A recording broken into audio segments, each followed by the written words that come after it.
ರಾಜಕೀಯ ಕೂಡ ತುಂಬಾ ಜೋರಾಗ್ತಾ ಇದೆ. ಪ್ರಮುಖವಾಗಿ ರೈತರ ಹೋರಾಟ ಏನಿದೆ ಇದನ್ನ ಕಾಂಗ್ರೆಸ್ ಬಿಜೆಪಿ ವಿರುದ್ಧ ಹರಿಯಾಯೋದಕ್ಕೆ ಮುಂದಾಗ್ತಾ ಇದೆ. ಸಚಿವ ಪ್ರಿಯಾಂಕ್ ಖರ್ಗೆ ಅವರು ಕೂಡ ರೈತರ ಹೋರಾಟದ ಬಗ್ಗೆ ಮಾತನಾಡಿದ್ದಾರೆ. ಪ್ರಮುಖವಾಗಿ ಬಿಜೆಪಿ ಸರ್ಕಾರ ಯಾವ ರೀತಿ ರೈತರನ್ನ ನಡೆಸ್ಕೊಳ್ತಾ ಇದೆ ಅದರ ವಿರುದ್ಧ ಕಿಡಿಕಾರ್ತಾ ಇದ್ದಾರೆ. ಈಗಾಗಲೇ ಅನೇಕರನ್ನ ಬಂಧನ ಮಾಡಲಾಗಿದೆ, ಪ್ರತಿಭಟನೆಗೆ ಅವಕಾಶವನ್ನ ನೀಡ್ತಾ ಇಲ್ಲ, ರಸ್ತೆಗೆ ಈಗಾಗಲೇ ಬ್ಯಾರಿಕೇಡ್ಗಳನ್ನು ಹಾಕಲಾಗಿದೆ. ಇದೆಲ್ಲವೂ ಕೂಡ ವಿಚಾರ ಏನಿದೆ ರಾಜಕೀಯವಾಗಿ ಕೂಡ ಸಾಕಷ್ಟು ದೊಡ್ಡ ಮಟ್ಟಕ್ಕೆ ಚರ್ಚೆ ಆಗ್ತದೆ. ಹಾಗಾದ್ರೆ ಪ್ರಿಯಾಂಕ್ ಖರ್ಗೆ ಏನಂತ ಹೇಳಿದ್ರು ನೋಡೋಣ ಬನ್ನಿ.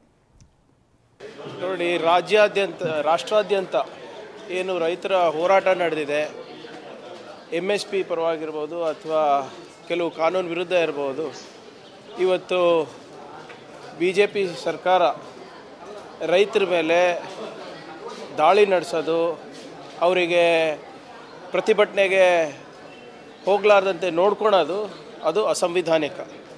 ಪ್ರತಿಭಟನೆ ಮಾಡೋದು ಪ್ರತಿಯೊಬ್ಬ ನಾಗರಿಕನ ಹಕ್ಕಿದೆ. ಆ ಬೇಡಿಕೆಗಳು ಸರಿನಾ ಇಲ್ಲ ಚರ್ಚೆ ಮುಖಾಂತರ ಮಾಡ್ಬೋದು.